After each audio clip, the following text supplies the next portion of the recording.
നമസ്കാരം. ഞങ്ങളിവിടെ നിൽക്കുന്നത് ആലങ്ങാട് കാവ് വെട്ടക്കര ഭഗവതി ക്ഷേത്രത്തിലാണ്. എൻ്റെ പേര് KR ബിജു. ആലങ്ങാട് ഗ്രാമപഞ്ചായത്തിൻ്റെ 10ാം വാർഡ് മെമ്പറാണ്.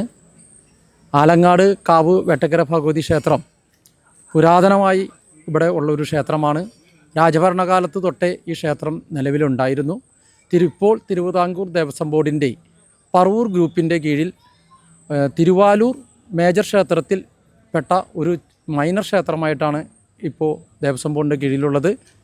ഈ ക്ഷേത്രത്തിൽ നൂറ്റാണ്ടുകളോളം പഴക്കമുള്ള ഈ ക്ഷേത്രത്തിൽ 18.5 കിലോ തൂക്കം വരുന്ന വേട്ടക്കര പ്രതിഷ്ഠയുടെ ഒരു വ്യാളിമുഖം നമുക്ക് ഇവിടുത്തെ പഴയ കിണറ്റിൽ നിന്നും ബഹുമാനപ്പെട്ട വേഴപ്പറമ്പ് തന്ത്രിയുടെ ആജ്ഞാപ്രകാരം നമുക്ക് പഴയ കിണറ്റിൽ നിന്നും ഒരു വിഗ്രഹം കിട്ടുകയുണ്ടായി. അത് ഇപ്പോൾ പറവൂർ ഗ്രൂപ്പിൻ്റെ സ്ട്രോങ് റൂമിൽ സൂക്ഷിച്ചു വെച്ചിട്ടുള്ളതാണ്. കാലാകാലങ്ങളിൽ എല്ലാ കൊല്ലവും വേട്ടക്കര ഉത്സവത്തിന് അത് ഇവിടെ ഭക്തജനങ്ങൾക്ക് തൊഴുവാനും ആരാധിക്കുവാനുമായി കൊണ്ടുവരാറുണ്ട്. അതുപോലെ തന്നെ ഇവിടെ മുടിയേറ്റ് എന്ന് പറഞ്ഞാൽ നമ്മുടെ കേരളത്തിൻ്റെ പൈതൃകം തന്നെ, അതായത് തിന്മയുടെ മേൽ നന്മയുടെ വിജയം കൊള്ളുന്ന ശ്രീ ഭദ്രകാളി ദാരിക യുദ്ധത്തിൻ്റെ ഒരു കഥാവിശേഷമാണ് ഇവിടെ മുടിയേറ്റ് ആയി നടക്കുന്നത്. ഈ മുടിയേറ്റ് നടത്തുന്നത് കൊരട്ടി നാരായണക്കുറുപ്പാൻ സംഘമാണ്.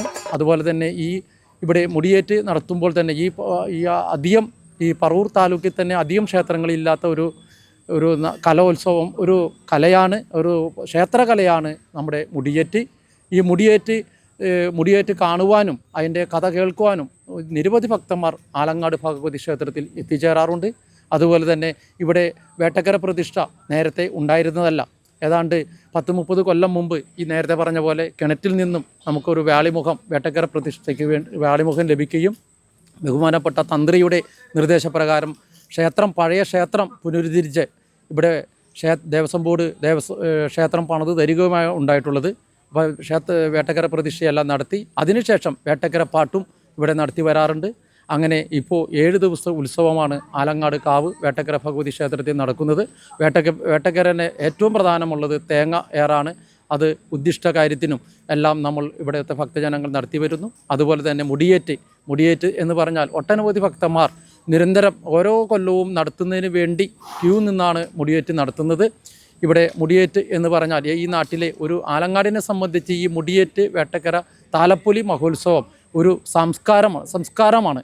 കാരണം മറ്റൊന്നും ഇല്ലാത്ത ആണ് ഇവിടെ ഈ പരിപാടി നടക്കുന്നത്. ഈ ക്ഷേത്രത്തിൻ്റെ ഒരു പ്രത്യേകത എന്ന് വെച്ചാൽ ആദ്യമേ വളരെ ജീർണിച്ചാവസ്ഥയിലുള്ള ഈ ക്ഷേത്രം ഈ നാട്ടിലെ നാനാജാതി മതസ്ഥർ ഒന്നായി ഒരുമയോടെ ഒരു ക്രിസ്ത്യനെന്നോ മുസ്ലിമെന്നോ ഹിന്ദുവെന്നോ നോക്കാതെ എല്ലാവരും എൻ്റെ അമ്പലം, എൻ്റെ ക്ഷേത്രത്തിലെ പരിപാടി എന്നുള്ള ഒറ്റ മനസ്സോടെ ആയിട്ടാണ് നടത്തുന്നത്. ഇപ്പോൾ തന്നെ ഈ തവണത്തെ ഉത്സവം നടത്തുന്നതും കഴിഞ്ഞ കാലങ്ങളിൽ ഉത്സവത്തിന് വേണ്ട പ്രോത്സാഹനം നടത്തിയിരിക്കുന്നത് ആലങ്ങാട് കാവ് ബോയ്സ് എന്ന ഒരു സംഘടനയും അതുപോലെ തന്നെ റോയൽ ബോയ്സും ഇതിനെല്ലാം നിയന്ത്രിച്ചുകൊണ്ട് അജിത് കുമാർ പ്രസിഡൻ്റായിട്ടും KR ഷിജു സെക്രട്ടറി ആയിട്ടും ഒരു ഉപദേശ സമിതി നിലവിലുണ്ട്. അവരുടെയെല്ലാം അതുപോലെ തന്നെ മാതൃസമിതിയുടെയും എല്ലാവർക്കുടെയും ഒരു ദൃഢനിശ്ചയത്തോടുകൂടി ത്യാഗോജ്വലമായ പ്രവർത്തനത്തിൻ്റെ ഫലമായിട്ടാണ് ക്ഷേത്രത്തിൻ്റെ ദൈനംദിന കാര്യങ്ങൾ നടന്നു പോകുന്നത്.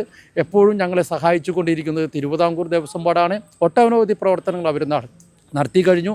ഇപ്പോൾ ചുറ്റമ്പലത്തിൻ്റെ നിർമ്മാണവുമായി ബന്ധപ്പെട്ട് ഇവിടുത്തെ ഭക്തജനങ്ങൾ ഏറ്റെടുത്ത് സ്വയം ചെയ്യാമെന്ന് പറഞ്ഞിരുന്നതാണ്. എന്നിരുന്നാലും ഭക്തജനങ്ങൾക്കൂടെ ഉത്സവങ്ങളും മറ്റു ആഘോഷങ്ങളും നടത്തുന്നതിൻ്റെ ഒരു ഭാരിച്ച ചുമതല കാരണം കഴിഞ്ഞ ദിവസം ബഹുമാനപ്പെട്ട Devaswom board president advocate PS Prashanth sir ഇവിടെ വരികയും 15 ലക്ഷം രൂപയും കൂടിയും ചുറ്റമ്പലത്തിൻ്റെയും തിടപ്പള്ളിയുടെയും അതുപോലെ തന്നെ മറ്റ് നിർമ്മാണ പ്രവർത്തനങ്ങൾ നടത്തുന്നതിന് വേണ്ടി നമുക്ക് അനുവദിച്ചിട്ടുണ്ട്. അതെല്ലാം വളരെ ഈ ഭക്തജനങ്ങളുടെ അകമഴിഞ്ഞ സഹകരണത്തിൻ്റെ ഭാഗമായിട്ടാണ്. ഇനിയും ഒട്ടനവധി കാര്യങ്ങൾ ഈ ക്ഷേത്രത്തിൽ നടത്താനുണ്ട്. ഈ ക്ഷേത്രം കൂടുതൽ ദേവസ്വം ബോർഡിൻ്റെ മേജർ ക്ഷേത്രങ്ങളായി ഉയർത്തപ്പെടുന്ന രീതിയിലേക്ക് പഴയ രീതിയിൽ മഹാദേവ ക്ഷേത്രമായിരുന്നു. തിരുവിതാംകൂറിൻ്റെ കീഴിലിരുന്ന ഈ ക്ഷേത്രം കേരളം സംസ്ഥാനം രൂപീകരിച്ചതിന് ശേഷം തിരുവിതാംകൂർ ദേവസ്വം ബോർഡിൻ്റെ കീഴിൽ വരികയും 1000 ചില്ലാൻ ക്ഷേത്രങ്ങളിൽ വരുന്ന ഒരു ക്ഷേത്രമായിട്ട് ഇത് മാറുകയും ബന്ധപ്പെട്ട് ഇവിടുത്തെ ഏറ്റവും പ്രത്യേകത എന്ന് പറഞ്ഞാൽ മതമൈത്രി നിലനിർത്തിക്കൊണ്ടു പോകുന്ന ക്ഷേത്രമാണ്. ഇന്ന് തന്നെ ഇവിടുത്തെ പ്രധാന ഉത്സവമായ ഇന്ന് ഇന്ന് പ്രധാന ഗജവീരനെ എഴുന്നള്ളിച്ചത് ആലങ്ങാട് സെൻറ്റ് മേരീസ് ദേവാലയത്തിൽ നിന്ന് ആണെന്നുള്ള കാര്യം കൂടി എടുത്തു പറയുകയാണ്. ഏറ്റവും മതസൗഹാർദ്ദമായി, ഏറ്റവും ലളിതമായി, എന്നാൽ എല്ലാവരും ഒരുമിപ്പിച്ചുകൊണ്ട് എല്ലാവരെയും പങ്കെടുപ്പിച്ചുകൊണ്ട് പോകുന്ന ഈ നാടിൻ്റെ സാംസ്കാരിക ക്ഷേത്ര മഹോത്സവമായി ഇതിനെ കാണണം എന്ന് പറഞ്ഞുകൊണ്ട് എൻ്റെ വാക്കുകൾ ചുരുക്കുന്നു. നമസ്കാരം.